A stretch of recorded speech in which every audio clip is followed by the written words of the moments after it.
नाज़रीन ग्रामी अस्सलाम वालेकुम।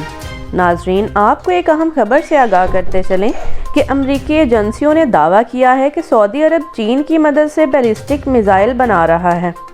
इसकी तमाम तफसील आपको इस वीडियो में बताने जा रहे हैं, लेकिन उससे कबल आपसे गुजारिश है कि हमारी वीडियो को लाइक कर दें और हमारे चैनल को सब्सक्राइब करके साथ वाले बेल आइकन को भी प्रेस कर दें ताकि इस तरह की मज़ीद मालूमात आपको बर वक्त मिल सके।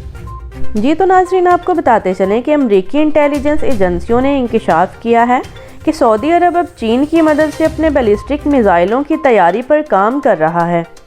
अमरीकी खुफिया एजेंसियों की इस रिपोर्ट की खबर अमरीकी टीवी नेटवर्क CNN पर नशर की गई थी। ज़राए के मुताबिक वाइट हाउस की कौमी सलामती कमेटी समेत मुतअद्दिद इंटेलिजेंस एजेंसियों के अमरीकी हुकाम को हालिया महीनों में खुफिया इंटेलिजेंस पर ब्रीफिंग दी गई है, जिसमें चीन और सऊदी अरब के दरमियान हसास बैलिस्टिक मिज़ाइल टेक्नोलॉजी के बड़े पैमाने पर मुंतकली का इंकशाफ हुआ है।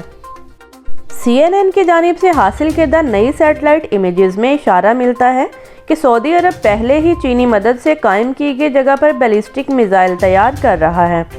माहिरीन के मुताबिक जिन्होंने तस्वीर और ज़राए का तज्ज़िया किया, उन्होंने तस्दीक की कि वो ताज़ा तरीन अमरीकी इंटेलिजेंस तशख़ीस के मुताबिक पेशरफ्त की अक्कासी करते हैं।